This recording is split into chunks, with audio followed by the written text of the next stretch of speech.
Well, it's tied 2-2. We have got to just kick it up a notch. There we go. We do. But this is my favorite part of the playoffs. It's Game 5, so the teams who are still playing, the games that are still going on, are going on for a reason. No teams just snuck into the playoffs and made it to Game 5. We have all your playoff updates, but first we start with our CTP playoff trivia question.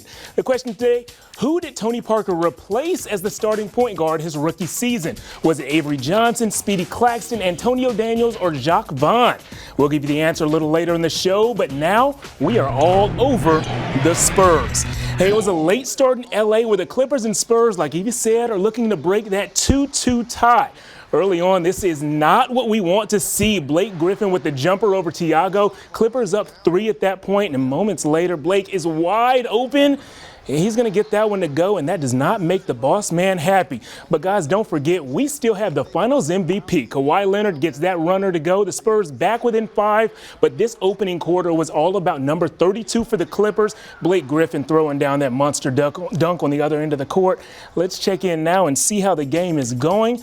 As things stand now, the Spurs are down by 2 at the beginning of the second. We will have full highlights and reaction for you guys tomorrow at 5, 6, and 10.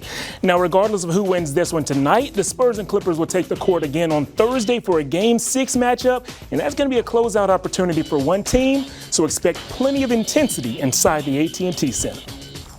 Now, the winner of the Spurs series will face the winner of this one. Dallas taking on Houston tonight in the Toyota Center. And early on, James Harden, watch him lob it up to Clint Capella. He throws that down for the dunk. Now, are you kidding me? This guy was in the D-League 2 weeks ago, and now he's throwing down dunks in the playoffs. Harden joined the dunk party in the second quarter. Rockets up by 6.5.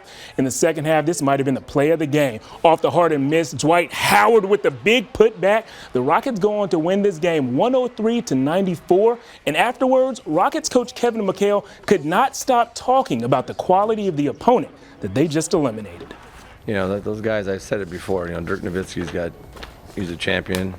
And Tyson Chandler won a championship for the defensive end. JJ Barea was a big player on that team that won. And those guys, you know, weren't gonna go away. And it was you know, good game, good win for us. Houston moving on, and hopefully the Spurs will see them in round 2. Now, by now, you have seen this video, and it's tough to watch. That is Kevin Love getting his arm just yanked out of the socket during Game 4 in Boston. Word out of Cleveland today is that Love has a torn labrum that may or may not require surgery. They won't know for another 4 to 6 weeks. So that means that his returning to the playoffs, as the Cavs GM says, is, quote, highly unlikely. Now, the Cowboys, they have a few more months before their season starts, but they are less than 1 week away from one of the most important days on the football calendar. Draft day is near. Now, many of those draft analysts that we read their segments, they have said the boys need to find a replacement for that guy, DeMarco Murray.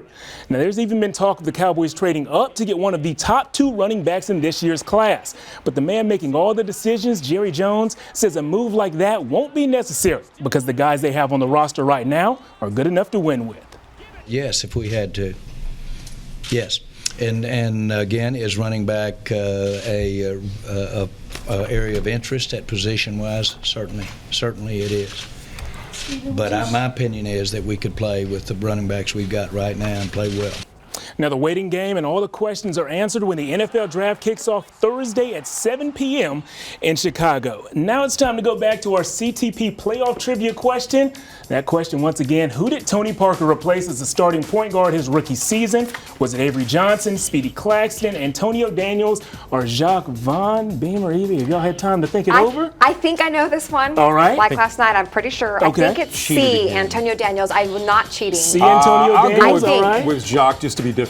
Just to be different? Oh, come on. No, it's because Avery, it's a trick question. It was earlier. Okay. And then I think there was Antonio Daniels later. Speedy, it was between Speedy and Jacques. So you narrowed it down to B and D, so, yes. both wrong answers? Phone a friend. Evie, look at you, look at you. There we go. She hasn't cheated at all this time. Wait, I didn't have the answer in there, so I didn't aid in her cheating. I know that much. She's on the Twitter webs all night. I'm just saying, but you know. Are you tweeting a friend? Is that what you're doing? I think I'm going to get hurt during the break. Stay with us. We'll be back.